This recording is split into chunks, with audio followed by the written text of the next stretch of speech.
اللهم صل على محمد النبی الأمی وعلى آلہ وسلم تسلیما۔ شیخ کا حق ماں باپ سے مقدم ہے۔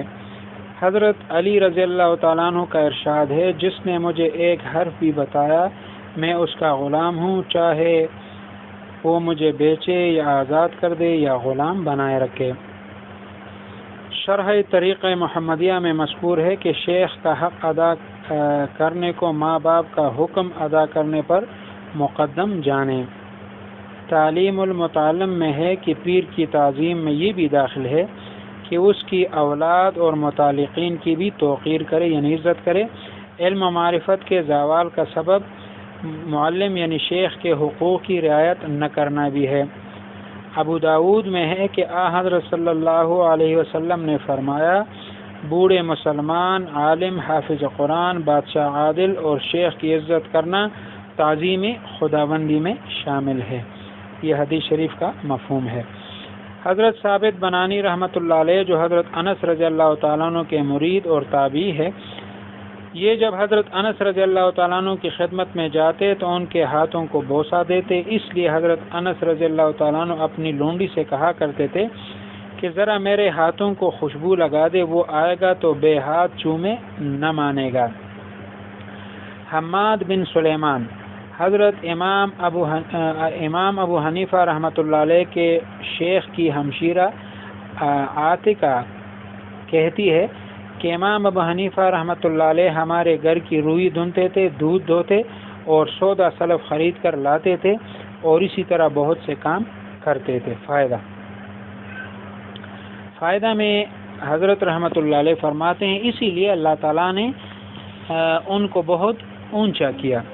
ہر کی خدمت کرد او مخدوم شد، ہر کی خود را دید او محروم شد، از خدا خواہیم توفیق ادب، بے ادب محروم ماند از فضل رب۔ حضرت ابو عبیدہ رضی اللہ تعالیٰ عنہ فرماتے ہیں کہ میں نے کبھی کسی شیخ، استاذ اور محدث کے دروازے پر حاضر ہو کر اطلاع بھجوا کر داخلے کی اجازت نہیں منگوائی، بلکہ بیٹھ کر انتظار کرتا رہا تاکہ وہ خود برآمد ہوتے۔ میں نے ہمیشہ قرآن مجید کی اس آیت ادب پر نظر رکھی، وَلَوْ أَنَّهُمْ صَبَرُوا حَتَّى تَخْرُجُ إِلَيْهِمْ لَكَانَ خَيْرٌ لَهُمْ، کاش وہ لوگ صبر کرتے تاکہ آپ صلی اللہ علیہ وسلم خود باہر نکلتے تو ان کے لیے بہتر ہوتا۔ صاحب ہدایہ فرماتے ہیں کہ بخارا کے ایک بہت بڑے عالم اپنے حلقہ درس میں اثناء درس کبھی کبھی کھڑے ہو جاتے تھے۔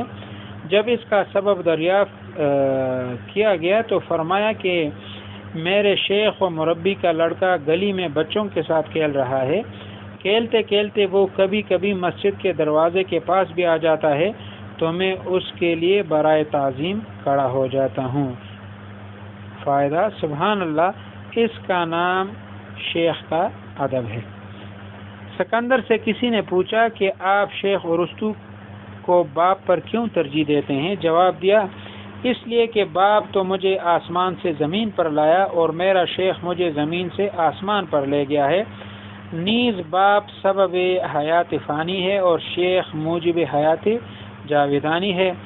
میرا باپ میرے جسم کی پرورش کرتا ہے اور شیخ میری روح کی۔ صاحب مذہب فقی اعظم امام ابو حنیفہ رحمۃ اللہ علیہ اپنے شیخ حماد رحمۃ اللہ علیہ کی اتنی عزت کرتے تھے کہ کبھی ان کے گھر کی طرف پیر نہیں پھیلائے تھے۔ اللہ تبارک و تعالی ہمیں بھی باادب بنائے اور ادب کی توفیق عطا فرمائے۔ حضرت بشر حافی رحمۃ اللہ علیہ کی توبہ کا عبرتناک واقعہ۔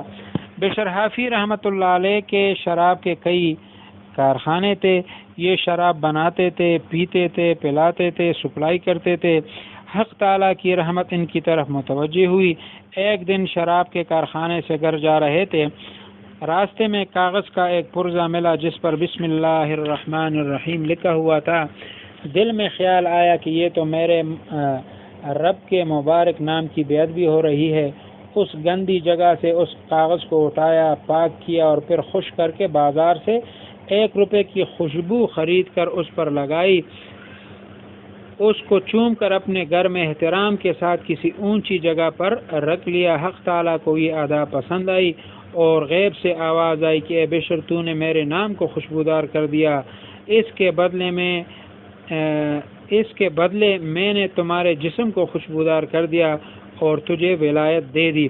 ان پر ایک حال طاری ہوا، دل کی دنیا بدل گئی، سچی توبہ کی، تمام شراب کے کارخانوں کو آگ لگا دی اور کسی شیخ کے پاس جا کر مقامات سلوک طے کیے اور بہت بڑے اللہ کے ولی بن گئے۔ سبحان اللہ۔ ایک وہ وقت تھا کہ گندی شراب پیتے تھے اور اب حق تعالیٰ کی عشق و محبت اور معرفت کی شراب پینے لگے۔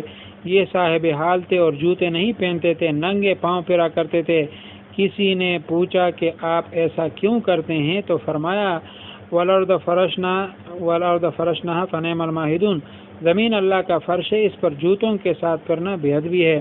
حق تعالیٰ نے اپنے اس ولی کامل کی یہ لاج رکھی کہ جدھر سے یہ گزرتے تھے وہاں زمین نجاست کو نگل جاتی تھی تاکہ اس ولی کامل کے پاؤں گندگی سے ملوث نہ ہو۔